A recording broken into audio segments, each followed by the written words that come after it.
I can't sit here and act like I'm disappointed by the news that Saraya is in AEW. Quite honestly, Paige making a return is just great to see, whether it was WWE or AEW to begin with, and the fact is she is now in AEW. The cool thing is how AEW did this. They didn't have to have her attack somebody. They didn't have to have her cut a promo. They didn't have to do any of that. We saw the women's Fatal 4-Way match, and of course, Britt Baker, Jamie Hayter, typical heels, beating people up. And then she comes out. And I think this was already pretty much known that Paige was headed to AEW at this point, but it was really cool to see it. And, you know, I think a lot of people, they're going to have their opinions on AEW and growing their roster. But at this point, with Triple H taking over WWE, you got to bring in big names that are going to help your company, especially when we don't even know what the future looks like with AEW and their EVPs, CM Punk.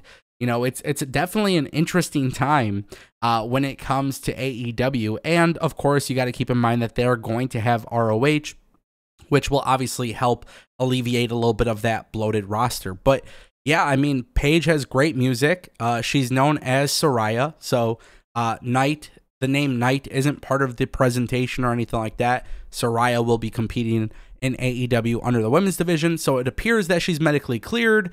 Again, this is not something that we're necessarily shocked about, but you don't necessarily have to be shocked here. Being predictable isn't always bad. And of course, with WWE and AEW really just trying to create the best product these days. Both companies are trying to recover. WWE's trying to recover from Vince McMahon being gone, which we've seen an improvement. Also, with AEW suspending their EVPs and CM Punk, and we're still waiting for that investigation. I feel like AEW has been really putting their best foot forward when it comes to their product.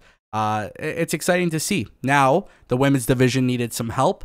Hopefully, we don't see a start and stop push, but I'm excited about this. Let me know what you guys think down below.